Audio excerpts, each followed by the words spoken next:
moderna, o ser humano sonha em criar máquinas que pensem e ajam como ele. Uma busca que ao longo do tempo se tornaria o coração de uma nova revolução tecnológica, a inteligência artificial. Tudo começou em 1943, quando Warren McLeish e Walter Pitts desenvolveram o primeiro modelo de redes neurais artificiais. Embora ainda não utilizassem o termo inteligência artificial, esse foi o primeiro grande passo em direção da criação de sistemas que simulassem o raciocínio humano. Mas foi com Alan Turing, matemático britânico e considerado o pai da computação moderna, que esse sonho começou a ganhar contornos mais definidos. Em seu famoso artigo Computing Machinery and Intelligence, publicado em 1950 na revista Mind, Turing propôs uma provocação que ecoa até os dias atuais. As máquinas podem pensar? Além de seu trabalho teórico, Turing teve papel fundamental na Segunda Guerra Mundial ao decifrar os códigos da máquina Enigma, utilizada pelos nazistas. Esse feito contribuiu significativamente para encurtar a guerra e salvar inúmeras vidas.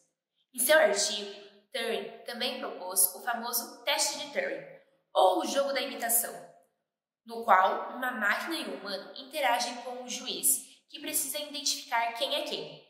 Se o juiz for frequentemente enganado, considera-se que a máquina é capaz de pensar.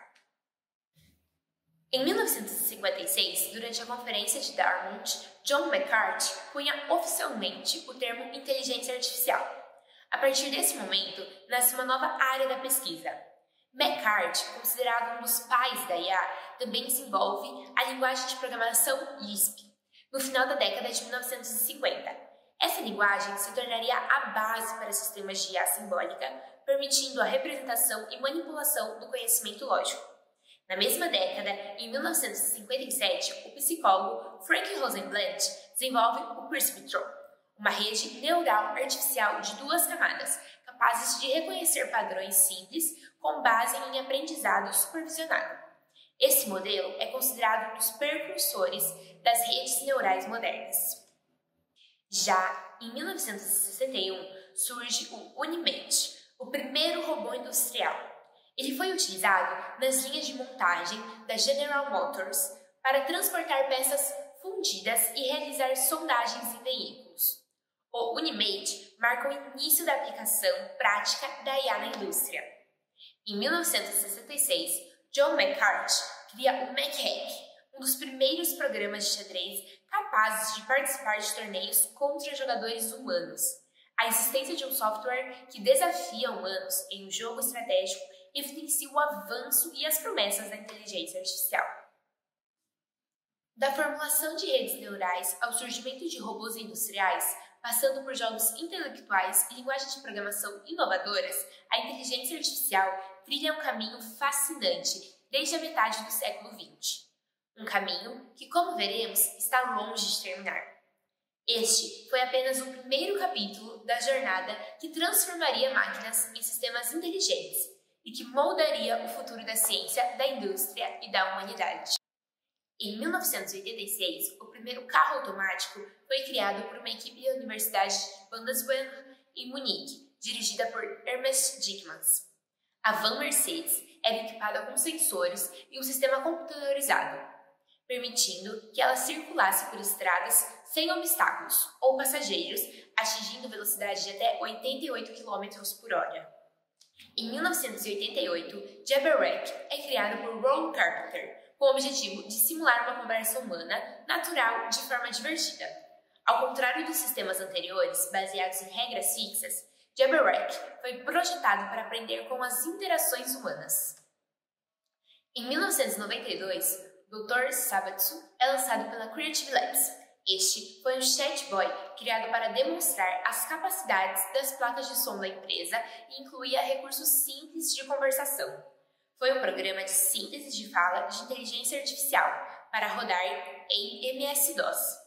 Também simulava um psicólogo, assim como Elisa, mas era capaz de falar, ainda de forma um pouco humanizada, as frases que estavam programadas em seu script. Em 1995, Alice, Artificial Linguistic Internet Computer Entity, desenvolvido por Richard Wallace, expande os conceitos de ELIZA e utiliza uma técnica mais sofisticada de processamento de linguagem natural, chamada AML, Artificial Intelligence Markup Language. O software Alice era capaz de envolver em uma conversa humana e usar algumas regras heurísticas de correspondência para poder interagir de forma mais humana e menos roteirizada. Mesmo com este avanço, Alice não conseguiu passar no teste de Turing, exibindo falhas em conversações curtas. Agora é extremamente importante falar sobre o supercomputador Deep Blue, desenvolvido pela IBM, um sistema de jogo de xadrez por computador projetado no início da década de 1990. Em 1996, fez história ao derrotar o grande mestre russo Garry Kasparov em uma de suas 6 partidas. A primeira vez que um computador venceu uma partida contra um campeão mundial em condições de torneio. Na revanche, em 1997, venceu a 6ª partida decisiva em apenas 19 lances. Marcou a primeira vez que um campeão mundial em atividade perdeu uma partida para um computador em condições de torneio. Em sua configuração final, o computador IBM RS-6000 utilizava 256 processadores trabalhando em conjunto, com capacidade de avaliar 200 bilhões de posições de xadrez por segundo. No mesmo ano, outra revolução silenciosa acontecia. O Dragon Naturally Speaking chegava ao Windows, trazendo reconhecimento de fala avançado. Pela primeira vez, era possível ditar textos para o computador com razoável precisão. Era o primeiro passo para os assistentes de voz que usamos hoje. Nos anos 2000, a IA começou a sair dos laboratórios e entrar na vida das pessoas. Em 2000, o robô Kismet, criado no MIT, surpreendeu o mundo ao reconhecer e simular emoções humanas. Ele não era útil para tarefas práticas, mas mostrou que máquinas poderiam entender sentimentos, um conceito que parecia ficção científica.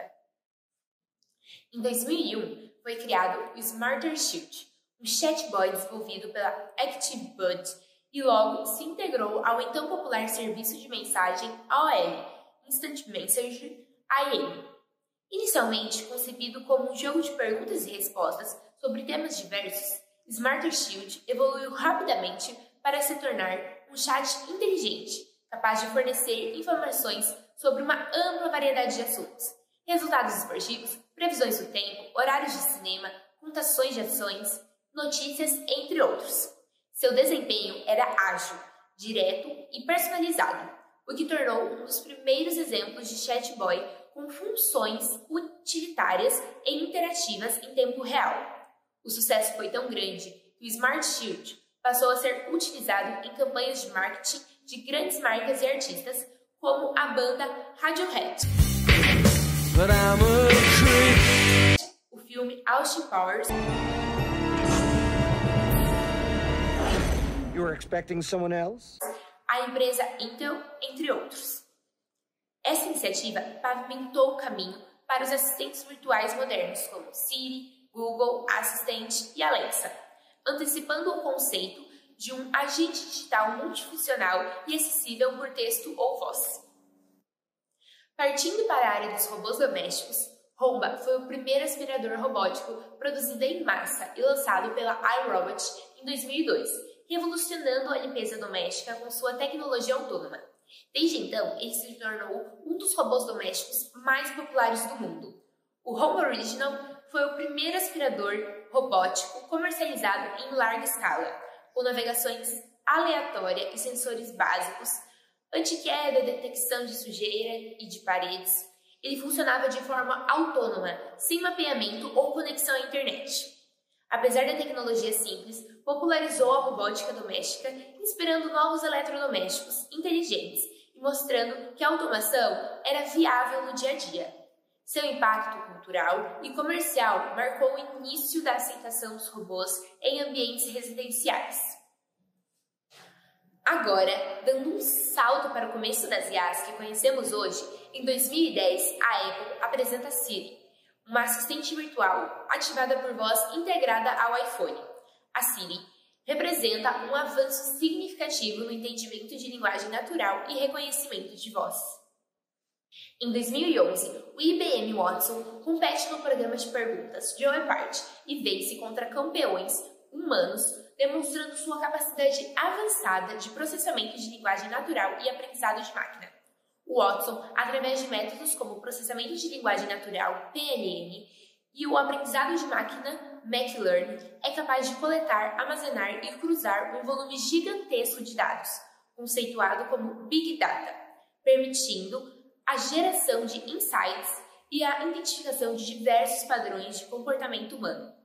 Atualmente, diversos softwares de empresas estão conectando ao Watson, utilizando-o como uma plataforma de cognição para acessar dados em larga escala e, a partir dos aprendizados, utilizá-los para diferentes finalidades: atendimento, vendas, informações, pesquisa, entre outros.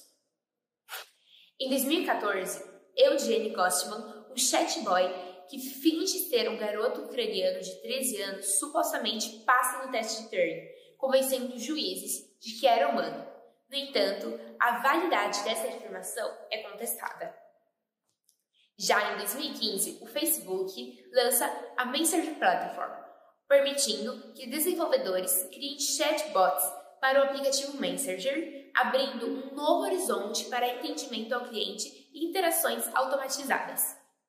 Em 2016, a Microsoft lança o Time, um chatbot no Twitter projetado para interagir com usuários. No entanto, Tai é rapidamente retirado do ar, após começar a imitar comportamentos inapropriados e ofensivos, aprendidos com os usuários. No entanto, no mesmo ano, o Google apresenta o Google Assistant, um assistente virtual com tecnologia de IA, elevando o padrão de interações por voz e entendimento de linguagem natural nos dispositivos do dia a dia. Em 2020, a OpenAI lança o GPT-3, um modelo de linguagem capaz de gerar textos semelhantes ao humano com base em aprendizado profundo. O GPT-3 representa um salto significativo em complexidade e fluência da linguagem criada por IA. No ano de 2022, a OpenAI apresenta o ChatGPT, baseado no modelo GPT 3.5. O ChatGPT torna-se amplamente reconhecido por sua capacidade de manter conversas detalhadas e complexas, realizando tarefas que vão desde responder perguntas até escrever redações. Logo após, em 2023, a OpenAI lança o GPT-4, uma versão mais avançada do modelo GPT que aperfeiçoa ainda mais a compreensão e a geração de texto natural por chatbots, aproximando cada vez mais da linguagem e da cognição humana.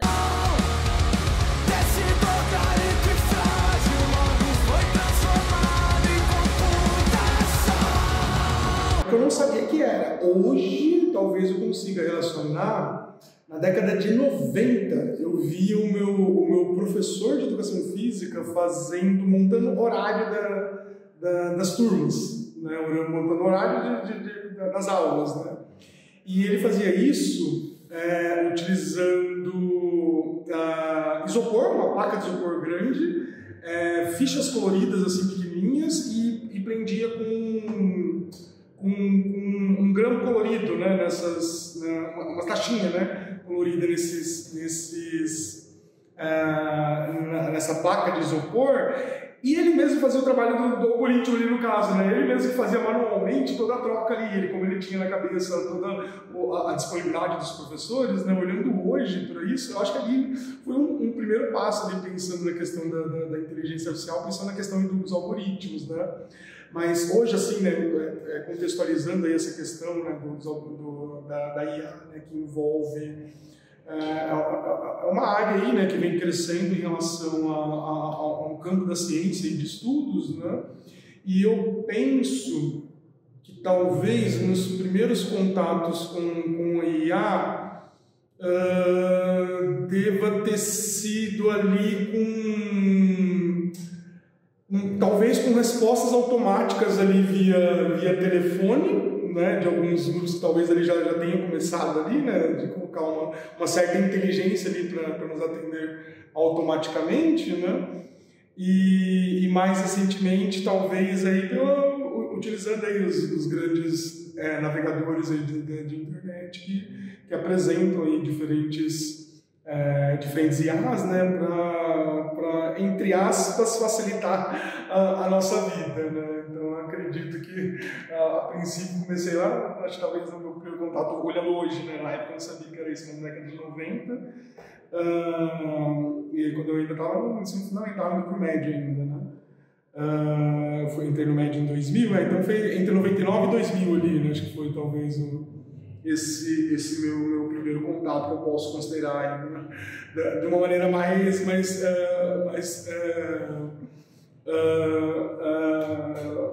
rudimentar aí em relação a IA não como a gente conhece hoje. Né? Ok.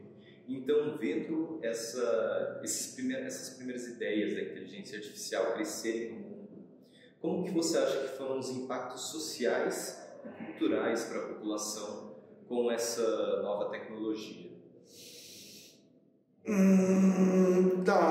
Acho que como tudo na nossa vida, né, eu acho que a gente tem tanto aspectos positivos e negativos, né? Eu acho que a IA tem trazido vários pontos negativos, talvez começar por esses, em relação a... Pensem comigo, né? A gente estava lá na época que ainda se estava descobrindo ainda as constelações, descobrindo ainda como que os movimentos aí, os diferentes tipos de movimento que a Terra tem, né, em relação a diferentes objetos no cosmos, né?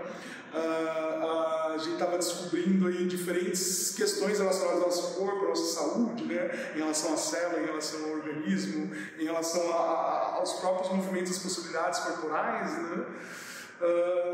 E hoje a gente tem trazido aí, a partir não só da IA, mas com todo esse arranjo aí tecnológico, todas as revoluções aí 4.0, 5.0, seja lá quantos pontos zeros queiram colocar,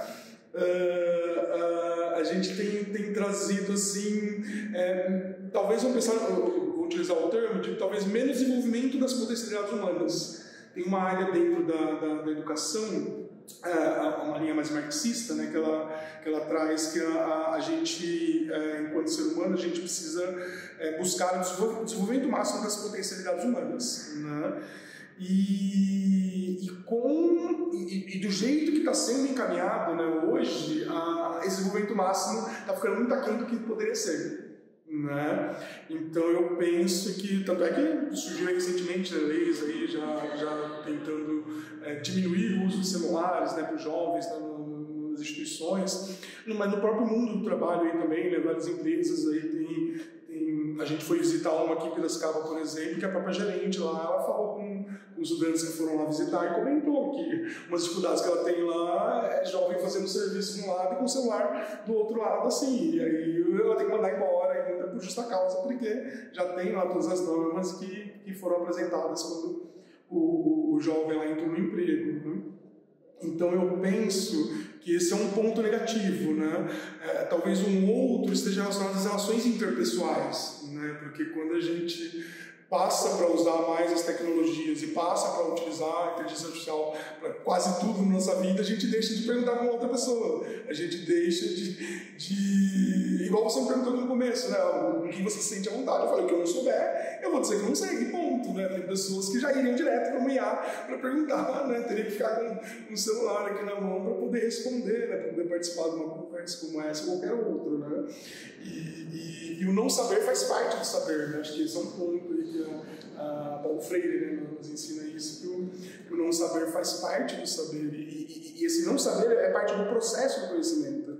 Então, tem muita gente, né, muitas empresas, a sociedade como um todo, talvez esteja utilizando nesses últimos anos aí, né, a inteligência artificial como uma forma de diminuir toda essa potencialidade, né? Então pensa, eu poderia tentar resolver um problema e passar ali 1 hora, 2 horas, um dia inteiro ali para tentar resolver um processo, né? Até que chega um momento e fala, nossa, agora eu descobri, agora eu entendi. E a pessoa deixa de aprender todo esse processo para ir direto para cortar caminho para IA, né? E aí, que a IA é um dos meios mais fáceis hoje para se conseguir, né, do que você pesquisar manualmente também em diferentes sites, diferentes conteúdos aí em redes sociais, em sites oficiais, em sites verdadeiros, né, ali ou não. Eu passaria muito mais tempo pesquisando isso, mas ainda assim faria parte do processo de busca, né? E a gente corta todo esse caminho, todo esse processo indo para a IA. Né? Então eu penso que esses são alguns, né, dos pontos negativos. Mas por outro lado, né, a gente tem que considerar também os exímios e os excelentes pontos positivos que a IA pode nos trazer. Né? Como, por exemplo, eu fico pensando no avanço da medicina. Então, eu não vejo aí que está longe a descoberta da cura do câncer. A descoberta em relação a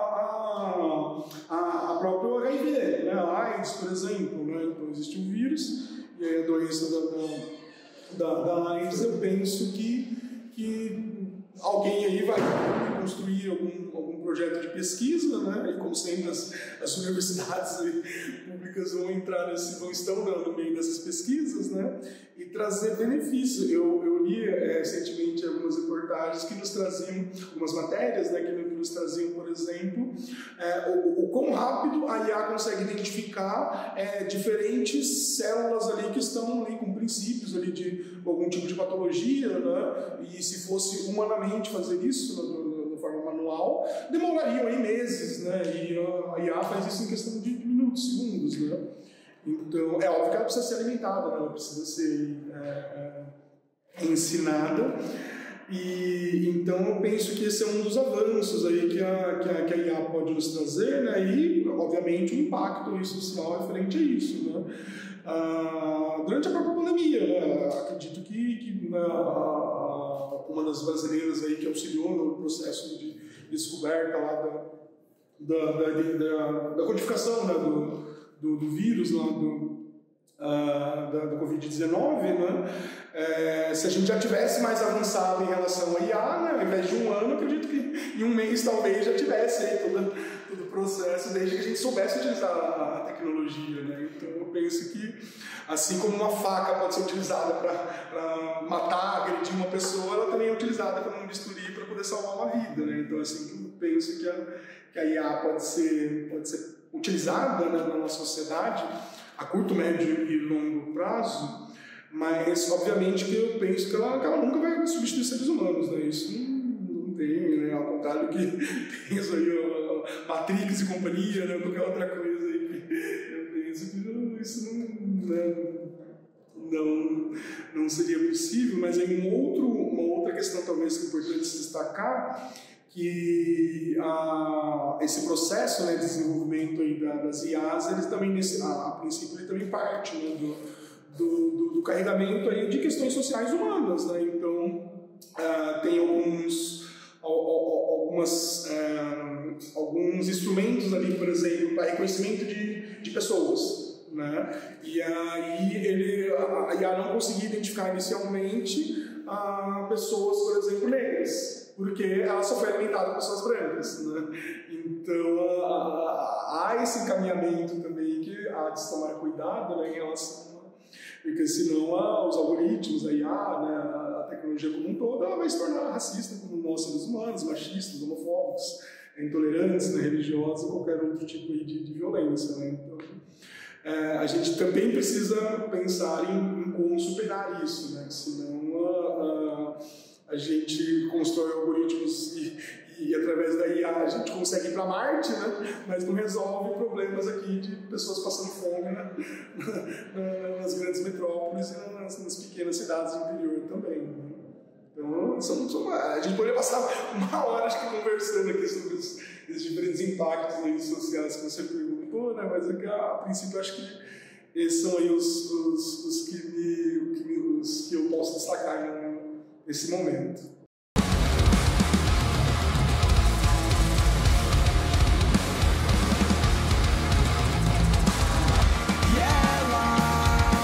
Acho que a gente tem que pensar sempre numa perspectiva de que a ciência, o avanço da ciência, do conhecimento tecnológico, é um avanço que tende a trazer muitos benefícios. Então, eu acho que esse é um ponto de partida, né?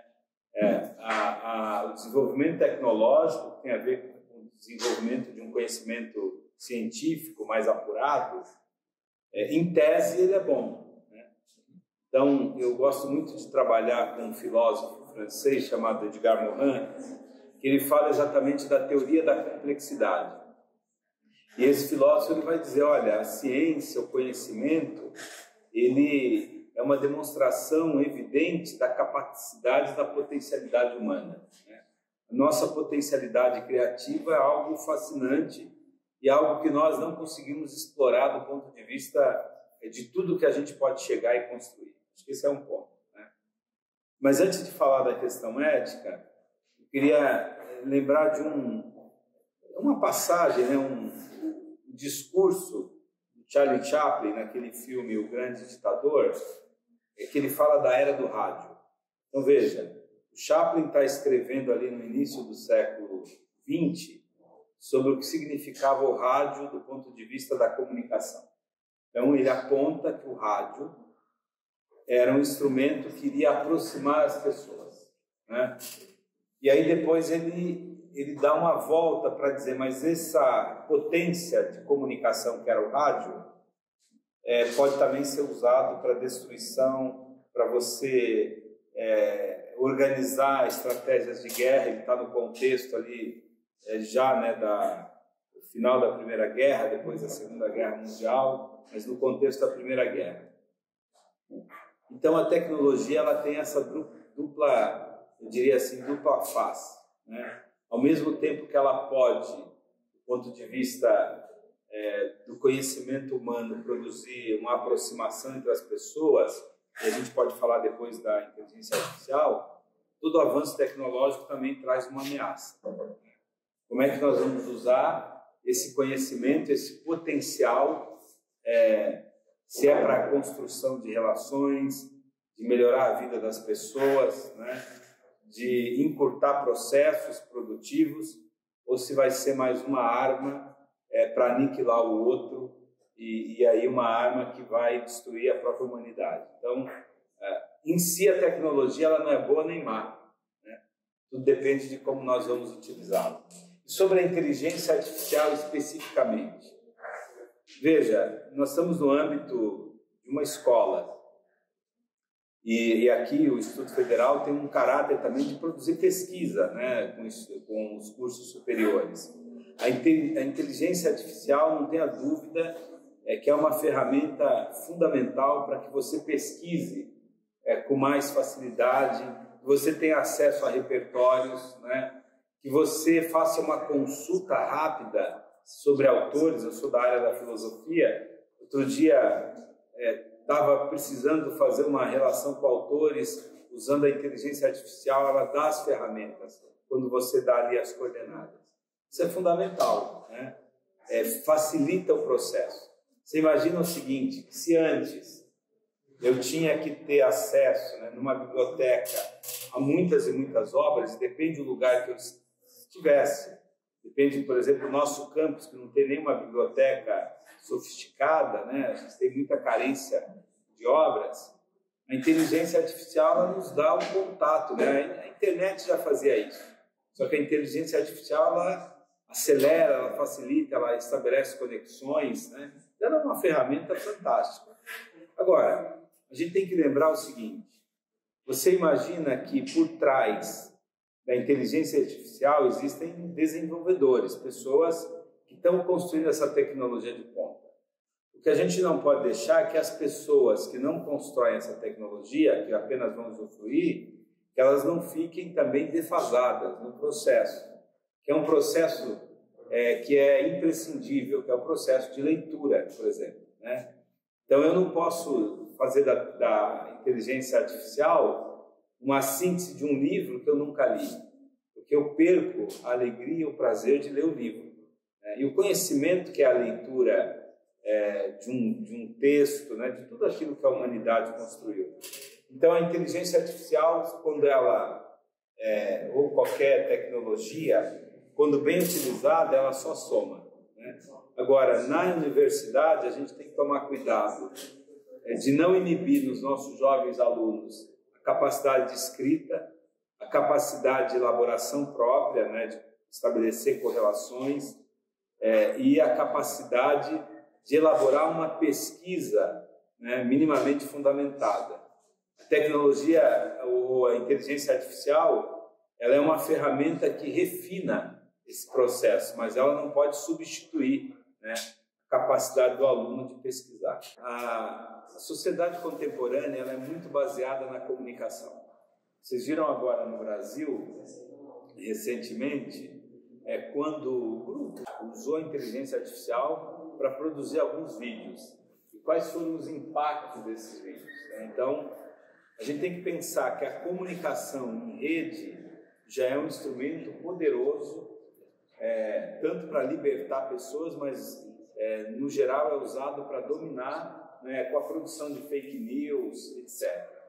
Então, a inteligência artificial é uma ferramenta que pode, do ponto de vista da utilização para o bem, do desenvolvimento humano, ela pode avançar, né, possibilitar um avanço fenomenal. Mas ela também pode potencializar para a produção de fake news, de matérias ou de textos, né, de material que tem como intenção manipular as pessoas. Por isso, que aquela pergunta sobre a ética ela é importante. Como é que a gente se livra disso? Como é que a gente escapa dessa dinâmica de uma manipulação, de um processo de alienação? E a inteligência artificial pode ser um instrumento que potencializa experiências de alienação. A gente se livra disso com uma formação de base consistente. É preciso que as pessoas não percam a perspectiva da leitura, do senso crítico, né? Eu gosto de dizer que atrás de toda tecnologia, de toda invenção e inovação tecnológica, existem pessoas. E as pessoas que têm sempre que dominar os processos, né? O que a gente precisa dar para os jovens? Hoje, o desafio no Brasil, na disputa, inclusive, né, do campo da produção tecnológica, os nossos estudantes precisam dominar as ferramentas tecnológicas, inclusive produzir inovações. Mas eles precisam estar imbuídos de uma leitura crítica. E a leitura crítica é a leitura ética, né? Tem um filósofo do século XX, pertence a uma grande escola chamada Escola de Frankfurt. O nome do filósofo ele escreve com Theodor Adorno, mas ele especificamente chama-se Max Horkheimer. Max Horkheimer ele escreveu um livro ali mais ou menos por volta dos anos 40, anos 50, chamado O Eclipse da Razão. E ele punha um conceito junto com Theodor Adorno, que é a razão instrumental. A razão instrumental é essa racionalidade que não é crítica e nem ética. Então, Horkheimer chama a atenção, desde o século XX, para um tipo de racionalidade que está eclipsada. Veja, o título do livro é o Eclipse, né? Quer dizer, o eclipse é uma razão sem luz, sem iluminação. Até contrastando com o grande livro do Theodor Adorno, que é a Dialética do Esclarecimento. Então, existe um tipo de racionalidade que ela não é esclarecida, do ponto de vista filosófico. E o esclarecimento é a razão crítica, a razão que liberta. Então, a gente tem que tomar cuidado, né? A inteligência artificial, ela é uma ferramenta importantíssima que pode, né, nos levar a um avanço, mas ela não pode ser eclipsada, né? E o eclipse dessa inteligência seria a ausência do discernimento ético, crítico, né? Essa perspectiva de que todo conhecimento que é produzido é um conhecimento a serviço da humanidade em seu conjunto. Essa é a visão ética. E é isso que a gente precisa ensinar. É claro, os nossos jovens, os nossos pesquisadores precisam dominar a inteligência artificial, mas sempre imbuído dessa perspectiva. O desenvolvimento tecnológico, a inovação científica tem que estar a serviço do coletivo da humanidade, né? Então, eu acho que esse é um parâmetro. Eu gostaria de ressaltar essa ideia. É uma ferramenta poderosa que facilita a comunicação. Agora, ela pode justamente também facilitar a produção de um material que não esteja ancorado numa leitura ética e política, que não tenha compromisso com a verdade. Por isso que a produção, eu sou a favor, por exemplo, de uma regulamentação da comunicação nas redes sociais. Isso não quer dizer ser a favor de censura, longe disso. Significa que quando eu produzo algo que é uma mentira, e essa mentira vai ter um efeito danoso para um grupo de pessoas, eu preciso ser responsabilizado por isso, né? Então, a liberdade de expressão, de comunicação, ela também tem que estar ligada, relacionada com a responsabilidade por aquilo que eu produzo. Tanto para o bem, não é? Quando eu produzo algo que facilita a comunicação, você imagina num processo, né, onde o Brasil tem um problema muito sério, que é o acesso a uma comunicação, às redes sociais. A gente ainda tem muitos lugares no país que as pessoas não têm acesso à rede. A gente precisa garantir que todos os lugares do país as pessoas tenham acesso à tecnologia de comunicação. Mas veja, a gente está discutindo num Brasil onde as pessoas, em muitos lugares, não têm nem energia elétrica, né? Então, estamos longe disso ainda. Para dizer o seguinte, que a tecnologia de informação, a inteligência artificial, ela pode ser uma ferramenta que chegue em lugares mais remotos para você levar uma educação de qualidade e com uma certa eficiência. Então, você imagina em lugares, né, remotos do Brasil que você tenha recursos e uma aula usando todo o potencial da inteligência artificial, né, que a gente não usa aqui, inclusive, né? Então, eu entendo que há um potencial para democratizar a educação. A inteligência artificial tem um potencial daquilo que a gente chama, né, de democratizar a cultura, o acesso à cultura, quando usada, né, de forma ética, criativa, para produzir o bem coletivamente. Professor, para finalizar, você acha que à medida que a inteligência artificial se torna mais humana, a humanidade pode ir perdendo a sua humanidade? Você tem uma pergunta inteligente que é o seguinte: será que a máquina é capaz de ultrapassar o homem, né, o ser humano? A inteligência artificial, ela tem uma capacidade de também aprender, né? Então, esse é um dado importante. Você desenvolver uma máquina, um recurso tecnológico que possa aprender. Essa capacidade pode superar a capacidade humana? Eu, particularmente, não acredito, né? Eu não acredito que é o velho dilema da ciência. Vocês vão se recordar, né? São vários filmes que trabalham esse tema. Aquele filme que me recordo agora, o Eu, Robô, trabalha exatamente essa questão, né? Até que ponto a inteligência, aí, né, toda a tecnologia pode desenvolver um robô, no caso, né, mas uma máquina, um computador, que consiga superar o homem em inteligência, né? Eu acho que esse é um dilema, mas eu não vejo esse risco. Eu vejo que só é possível o desenvolvimento tecnológico porque tem o ser humano com toda a sua habilidade, o potencial criativo por trás, né? O que eu acho que a gente tem que se preocupar é que todo o nosso potencial criativo esteja a serviço da humanidade no seu conjunto. E é interessante que vocês discutam isso tão jovens, né? Que vocês sejam esses desenvolvedores de uma tecnologia e de uma inteligência artificial que possa facilitar a vida das pessoas. O que a gente quer, né? Então, veja, existe um filósofo, faleceu 2 anos atrás, filósofo italiano, né, Domenico De Masi. Ele escreveu um livro que o título do livro é O Ócio Criativo. Se a gente lembrar, lá na Grécia Antiga, o Aristóteles ele tinha uma frase, ele falava assim: o pensar exige o ócio. Então, a busca por tempo. O que é o ócio? O ócio é o tempo livre para você desenvolver ideias, pensamento, tecnologia, né? Mas quem que tem tempo? A grande maioria das pessoas tem uma rotina de trabalho exaustiva. Elas vivem trabalhando para pagar as contas, né? Não é que vai sobrar. A maioria das pessoas, aliás, a gente vive num mundo que 2/3 da população mundial vive numa situação de pobreza, né? 1/3 passa fome. Então a tecnologia artificial, ela pode ser uma ferramenta para equacionar, veja, de um lado, melhorar a produtividade de alimentos, né?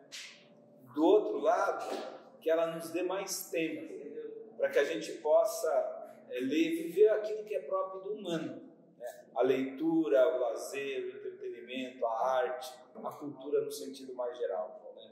Então, vamos pensar na inteligência artificial como uma ferramenta que esteja a nosso favor, a favor da humanidade, que nos dê, como pensava Domênico De Masi, o tempo para o ócio criativo, né? Que ela reduza os processos. Eu dei um exemplo no campo da pesquisa. Veja, não é que eu vou deixar de ler, mas quando eu consulto a inteligência artificial sobre obras, ela me dá lá, né? Eu quero falar sobre, ela me dá uma lista. Ela facilita, ela encurta o tempo que eu ia gastar. Esse tempo que eu ganhei não é um tempo que eu posso utilizar para ler, para fazer coisas produtivas, até para fazer um documentário sobre inteligência artificial, né? A gente precisa de tempo livre, mas essa ideia do tempo livre tem que ser um tempo para todo mundo, não apenas para uma elite, né, que vive do trabalho dos outros. O Nietzsche, ele tem uma frase que é perversa, né? Ele diz assim: olha, os gregos descobriram aquilo que é essencial. É preciso que muitos padeçam, trabalhem, né, para que alguns poucos possam viver. Então a gente precisa de um desenvolvimento tecnológico que possibilite que todos possam viver e que ninguém precise padecer, né, numa vida dura, sem oportunidade e sem desenvolver as suas potencialidades, né?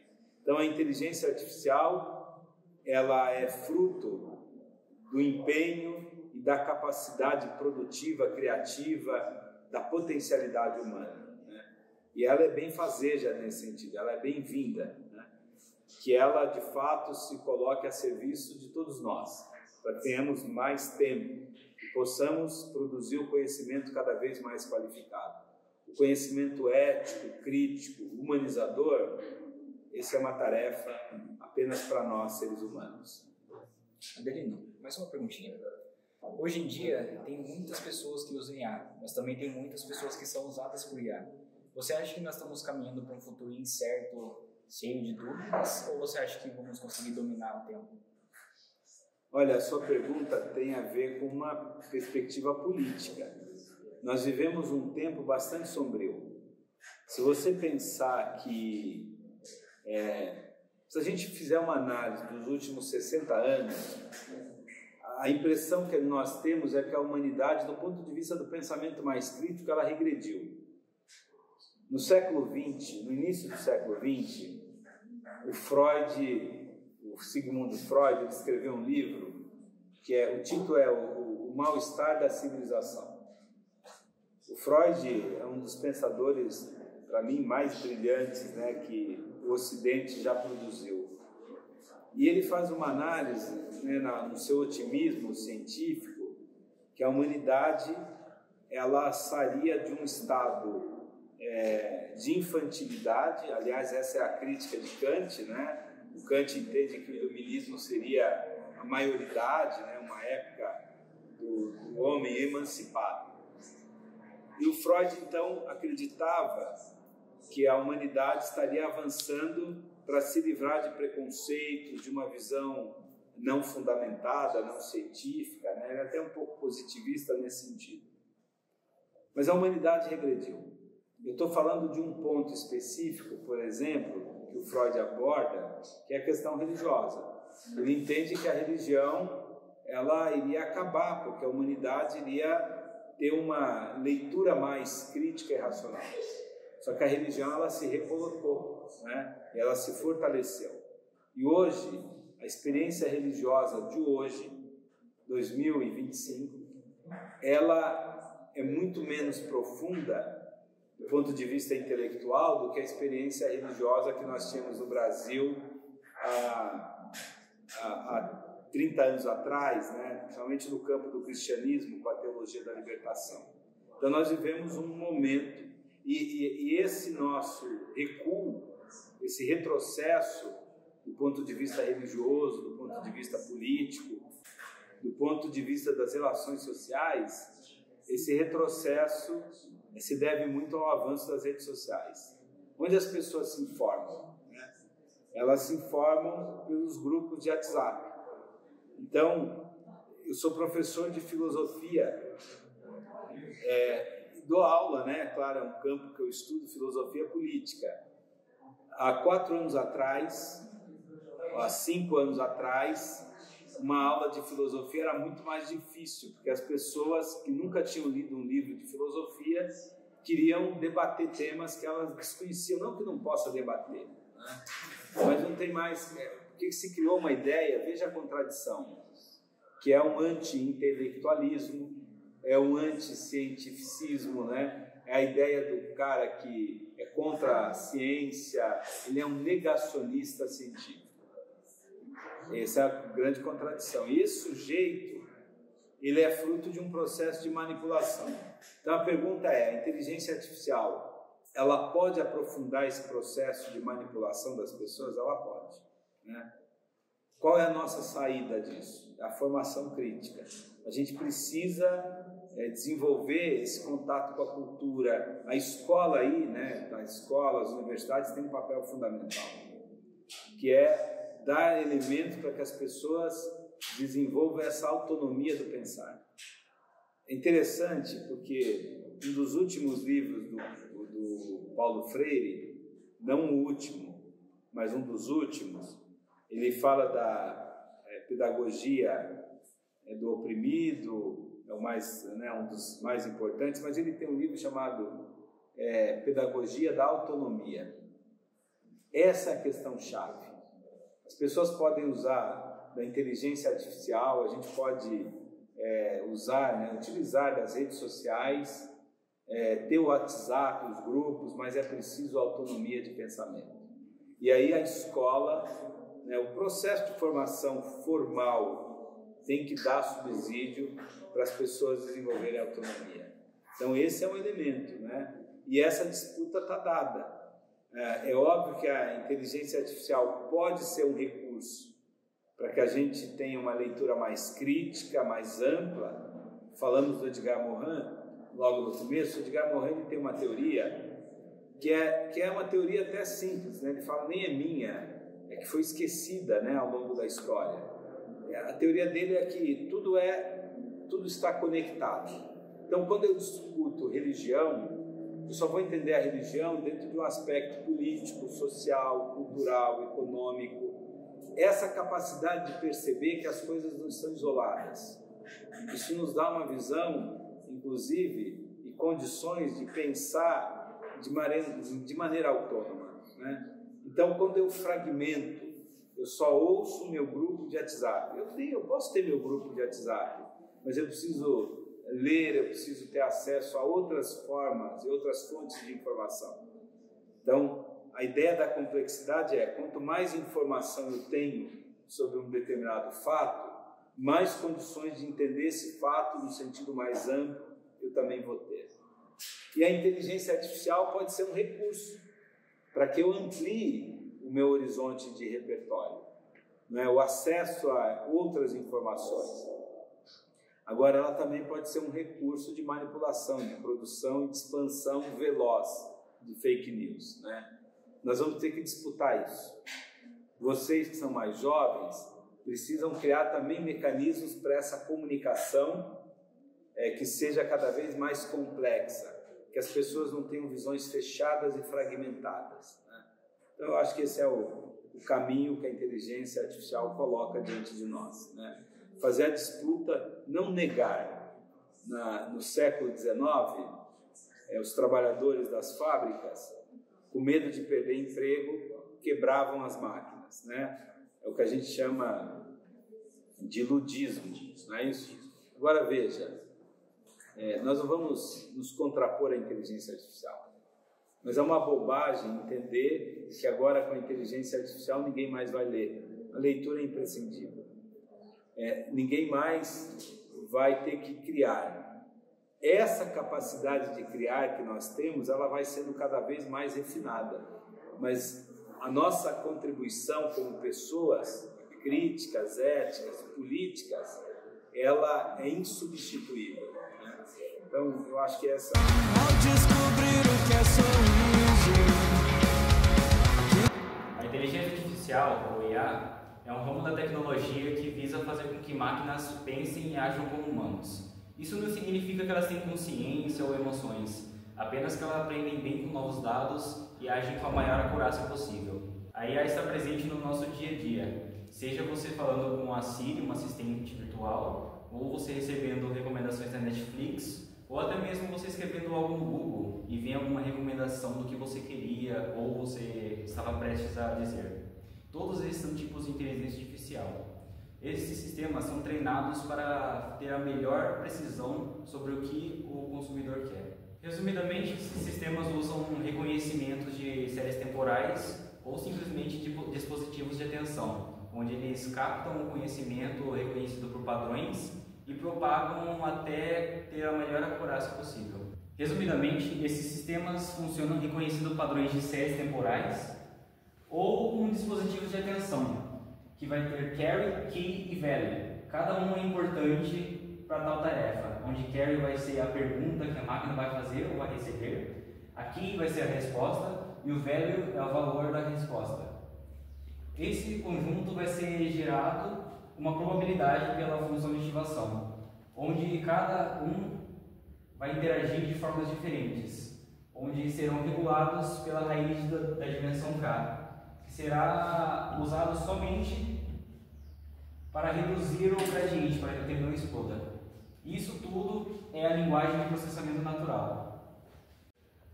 Machine Learning, ou aprendizado de máquinas, é o ato de você ensinar a máquina a aprender de acordo com uma especialidade. Você vai usar datasets, que serão dados originários, que serão para tarefas específicas do que você quer fazer, do que você quer ensinar para a máquina. Esses dados vão ser treinados com pesos diferentes que vão ser definidos pela própria máquina, de acordo com a backpropagation, que ela vai ir da frente para trás, minimizando a função de perda, que é uma das métricas utilizadas para validação, para saber se a máquina está boa ou não para prever o resultado. Nisso, essa validação, ela pode ter alguns erros, porque ela pode estar, a máquina pode estar com overfitting, que é a máquina decorar demais o conjunto de dados e não saber generalizar para novas respostas, ou ter um underfitting, onde a máquina está muito profunda, ela não consegue fazer as contas direito, ela não consegue aprender. Ela não tem muitos poucos dados ou simplesmente está muito complexa. Deep Learning, ou aprendizado profundo, seria algo que utiliza as Deep Neural Networks, as camadas neurais artificiais, onde terão na teoria 3 tipos de camadas, como pode ser mais cada uma, mas na Input Layer serão os dados de ativação, onde será o peso da entrada, vezes a entrada, mais o bias, que seria uma contramedida para não zerar isso aqui. Isso tudo será enviado para uma função de ativação determinada, que pode ser Halo, Sigmoid, qualquer outra, porém cada uma tem suas especialidades. Na Hidden Layer será onde acontecerá toda a captação de padrões, onde as contas ocorrem, e na Output Layer será o resultado de tudo que passou até agora, onde serão usadas todas as métricas possíveis para avaliar o quão a máquina está boa. Tudo isso é uma época que passa pelo feed forward, que é a intenção de seguir reto por todo o processo sem pular uma etapa. Dito isso, tem o backpropagation, que vai do output até o input layer, que, como eu expliquei antes, ele vai mudar esse peso para deixar algo mais determinista, mais preciso, porque mudando esse peso, ele vai mudar todo o processo. E ela montou seu próprio paraíso.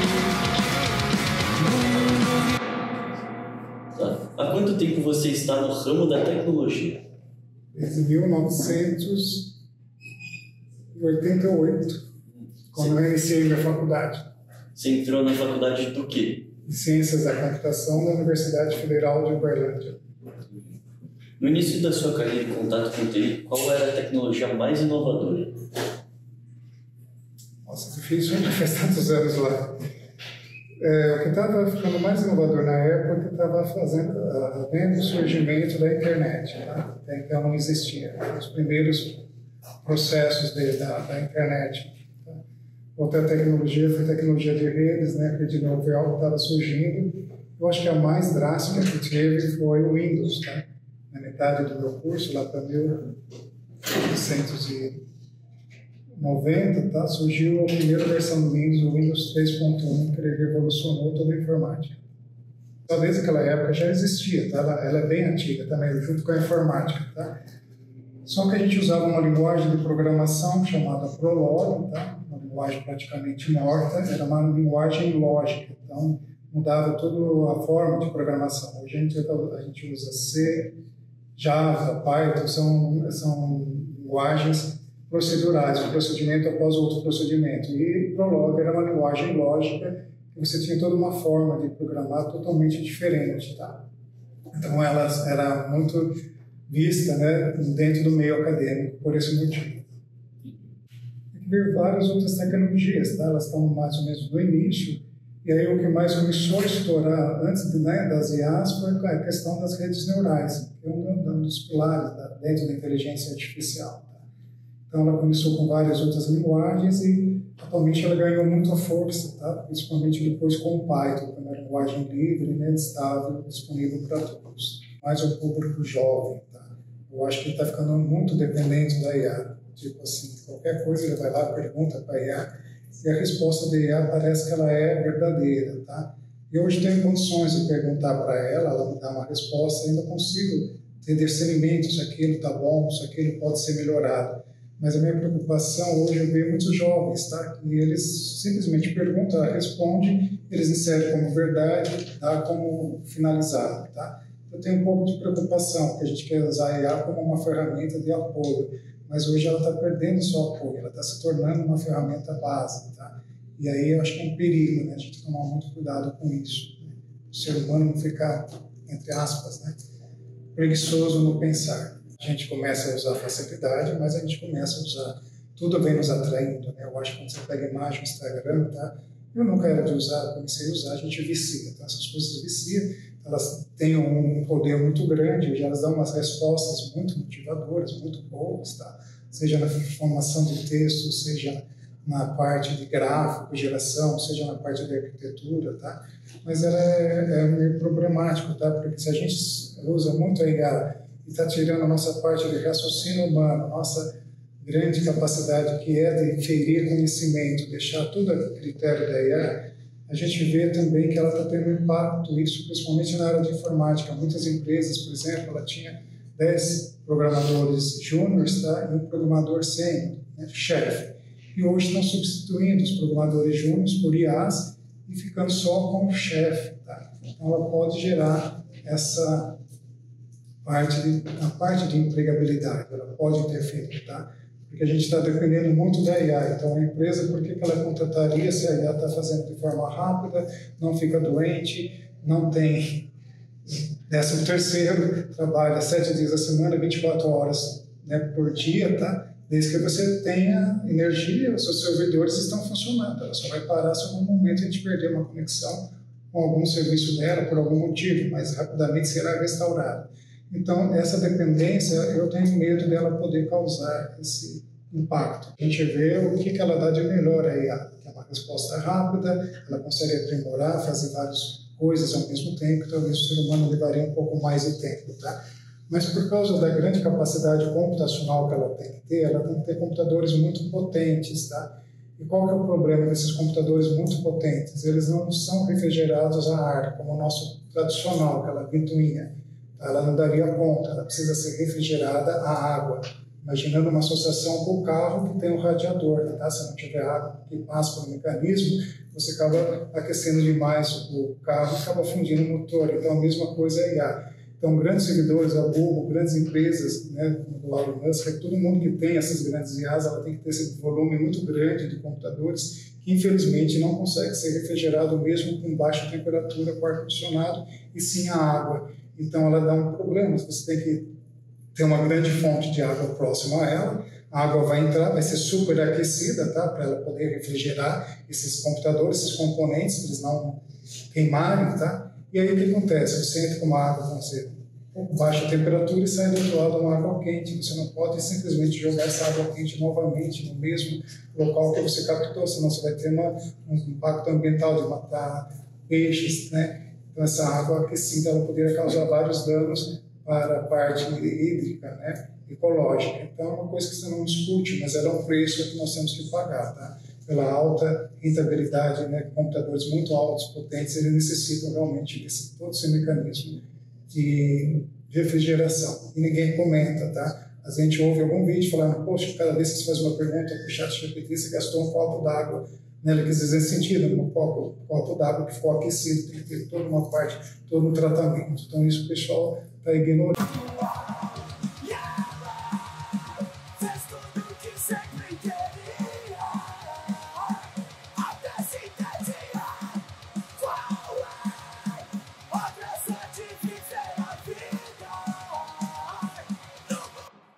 Mais inovadora era COBOL, linguagem COBOL, da linha, se vocês souberem hoje, tá pagando 250 por hora, tá? Morreu todos os programadores COBOL. Era o Assembly, que era coisa assim, muito específica, linguagem de máquina. Tinha uma linguagem, a Fortran, que era para a parte científica. E tinha uma linguagem de relatório no RPG. Eram essas 4 linguagens que você aprendia. Depois começou a aparecer linguagem C e foi arrebentando. O auge, 85, você tem auge da microcomputação. 90, você tem a parte de redes. Começa a parte de rede de computadores. E aí não parou mais, quer dizer... aí agora estamos na fase da inteligência artificial. Tá? Então, primeiro era o desafio do hardware, depois o desafio no software, década de 90, desafio no software.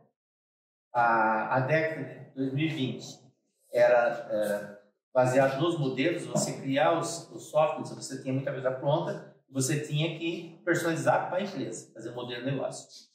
Agora temos a IA com uma nova... 2010, né? 2010 já. E 2020 já está na inteligência artificial. Não, 2020 é IA. IA, você tem que... Hoje você não tem um modelo único.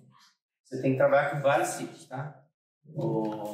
A versão que você tem de ChatGPT, Gemini, esses aí, você está com uma versão gratuita que é mais limitada. Se você, por exemplo, for Mistral é uma IA francesa que eu comecei a usar, tinha bastante coisa. Agora o DeepSeek ele faz muita coisa. Só que assim, como linguagem para você pesquisar, para você fazer assim. Aí tem a específica, desenho, imagem. Então eu acho o seguinte, se você usar a IA como seu auxiliar, como assim, imagina que você tem um projeto, porém ela ainda não tem a capacidade de fazer o todo. Então nós, seres humanos, vamos fazer o todo. Pensa que você pode dividir serviços, tá? E você ir mandando, fazendo, ganhando tempo. Do mesmo jeito que o Word revolucionou, o Excel revolucionou a parte de relatório, de documentação, a IA tem que ajudar você a trabalhar. Tá? Então, eu acho que para a alimentação não vai ser um perigo, nós precisamos alimentar ela. Talvez algumas áreas podem ter prejuízo. Tá? Por exemplo, ela traduz muito bem, ela vai... E o perigo também é aquela história. Você hoje pega TikTok, Facebook, pega nesses vídeos, às vezes você não sabe quando é real, quando é IA. O verbo lá de geração de vídeo, ele é tão perfeito que tem que escrever. E é IA. Senão você vai ficar em dúvida se é uma IA mesmo. Então, basicamente, essa é a ideia. Isso, a inteligência artificial, ela começa na década de 70. Vamos falar até 70, 70. Só que acontecia, tinha as ideias dela, Só que você não tinha hardware para isso. Você não tinha capacidade para as máquinas. Tá? As máquinas não tinham capacidade de evoluir. Hoje, você tem o quê? Os computadores permitem. E ela entrou com tudo. Então, quer dizer, mas a ideia da IA é velha. Tá? Você tem a Turing, desde o tempo do Turing, se pegar a história do Turing, você sabe, o pessoal lá da Elisa tem uns projetos antigos de IA, e só que aquilo, se você comparar aquela IA lá atrás com o atual, não tem comparação. Mas eu acredito também que a IA, ela conseguiu se projetar através da internet a partir do momento que começou a criar os games, né? Os jogos. Daí eles foram melhorando a evolução dos computadores para PC game, para jogos, e a capacidade do computador foi aumentando, porque para você ter um jogo capacitado, você tem que ter mais memória, mais placas capacitadas para você jogar. Aí a IA se juntou junto e conseguiu transformar aquilo em imagem, né? Que agora a imagem você não consegue. Quando lançou a primeira IA em imagem, você conseguia, né, ver diferenciar os erros com 6 dedos nas mãos, e os erros que você conseguia diferenciar. Agora você não consegue mais. Agora ela tá atualizando a cada dia mais, humanizando, vamos dizer assim, né, entre aspas, porque você ainda precisa de uma pessoa para configurar ela, para programar ela. Mas ela dá medo, porque vai chegar uma hora que ela vai começar a ter emoção, né? Porque isso é o maior medo do ser humano, ela começar a diferenciar o que é certo e o que é errado, e o que é malícia e o que não é. Quando chegar nesse momento... Ela está aprendendo a errar, igual nós. Sim. Ela está simulando erros agora. E isso é preocupante. Quer dizer, aí ela está se passando por humano, errando também. Conhecer nossas falhas. Conhecer nossas falhas, e ela chega num ponto que ela acaba errando. Isso aí da parte dos jogos... É perigoso na parte da manipulação. Toda a evolução que você tem nos servidores são usados para de vídeo. Quer dizer, o processo hoje atual de velocidade não é mais o processador, e sim a GPU, que é as placas de vídeo que elas têm processamento e elas que alimentam onde está hospedado as IAs. Então, nós temos que o hardware já está preparado. Nós estamos hoje preparados. Aí os servidores também. Os servidores eles rodam. Só que é o seguinte, tem muito gasto de energia.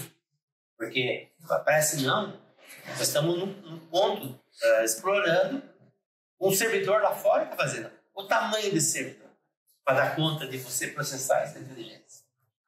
Muito pesado. E qual você acha que é o limite da inteligência artificial? Você acha que ela tem um limite? Não. Não. Daqui para frente ninguém segura mais. Não. Porque o problema nosso, o que acontece? Ela só evolui. Você pensar, você não consegue dominar tudo que existe. Saber, isso é impossível. Ela pode começar a ter isso. Aí que começam as preocupações. As preocupações, entendeu? Até um ponto de achar que nós somos muito ruins em relação a ela, quando ela achar que ela é muito melhor que nós. Daí começa a manipulação de informação, de dados. Essa é a parte perigosa dela, entendeu? É que assim, se você fizer ela bonitinha, fazendo coisa, tenta fazer simulação de passar ela por humano. Eu fiz esse dia a pergunta. E a mente... Tenta fazer essa pergunta para ela. Ela fala que a IA não mente porque ela foi programada para não mentir, mas ela pode se enganar. Ela não afirma que ela consegue acertar tudo. Então, o medo nosso do ser humano é que vai chegar uma época que não adianta mais você pensar assim, eu vou tirar da tomada e eu vou acabar com o problema. Não existe mais isso. Né? Ela já se transformou num organismo vivo. E isso que vai ser a preocupação. Não é futuro, é já, né? A preocupação é hoje. E as pessoas não se preocupam com isso, né? Vocês, geração nova... E aprender errado também. Também. Então é preocupante. Imagina o seguinte, o senso comum, se ela chegar no senso comum, onde você vai ter guerra, conflitos, e ela começar a aprender e achar que isso vai ser certo, aí nós vamos ter problema ético. Então esses são os... Tem muita coisa ainda que vai acontecer. Já está acontecendo, mas a gente não está se preocupando para não se estressar. E tem as usadas em economia, né? Que tem as que usam a IA para investimento, que faz simulações. Então essas são usadas mais para a área de economia, de empresas que fazem geração de investimento para você, que joga na bolsa, né? Que risca na criptomoedas. E eles estão usando muitas dessas, né? Tem os bots, né? Que criam os robozinhos que fazem os programinhas para jogar na bolsa, que investem para você. Então tem isso daí, é muito usado agora também, mas essas são pagas, né? Eles criam os robozinhos, mas eles cobram, acho que R$900 por robozinho para trabalhar para você por mês. Ou esse é um valor, acho que ultrapassado, acho. Até mais. E tem se você já viu, as agentes, agentes de IA. Que você não é uma IA, não. Você cria uma empresa de IA. Você fala, esse aqui é de finanças, esse robozinho aqui vai fazer isso e deixa ele 24 trabalhando com você. Aí um de marketing, outro faz propaganda, gera. Vende para você. Você cria um monte de escravinho, na verdade, para trabalhar para você, né? E você ganha dinheiro com isso. Pensar de uma simples calculadora. Como você fazer as contas? Na mão. Você pega a calculadora, que vamos começar de 74. Você pegar projeto da NASA, regra de cálculo. Fazer a conta com regra de cálculo logaritmo. Ver a calculadora. Depois da calculadora, ninguém faz conta de cabeça. Aí você fala assim, dou 10, quero troco, o pessoal digita na calculadora o número. Depois vem o Excel, planilha. Ninguém mais. Tudo Excel. Ninguém mais escreve. É Word, é impressão, é PDF, leitura. Isso, quer dizer, cada fase dessa melhora a produção, mas tira um pouquinho do nosso raciocínio, tá? E a IA vai ser a mesma coisa. Porque vai chegar uma hora e falar assim, aí eu programo há 40 e poucos anos. Pego a IA hoje na preguiça. Eu vou fazer o quê? Vou na IA, tá prontinho? Ou eu vou ficar 3 dias quebrando a cabeça? Não é mais fácil ir na IA, depois você vai lá e melhora ela? E é legal pelo debate, tá? Se você chegar a fazer isso já. Eu estava trabalhando com um projeto com Arduino. Eu coloquei Arduino, ele criou a interface, eu fui fazendo, testando. Melhora isso. Coloquei displayzinho, LCD nele, ele foi mandando. Liga o pino tal, e ele vai indo. Não tá bom na melhora. No final, você não pode falar que ela fez. Você participou junto. Essa é a ideia, tá? E aí ela tem que ser você participar junto. E quando ela tira dúvida com a outra colega digital? Isso, e daí vocês estão vendo hoje, as primeiras versões, ela demorava muito para você, demorava muito para ela aprender, você testar. O que os chineses não fizeram? Colocaram uma outra IA que já estava na frente, tipo chat,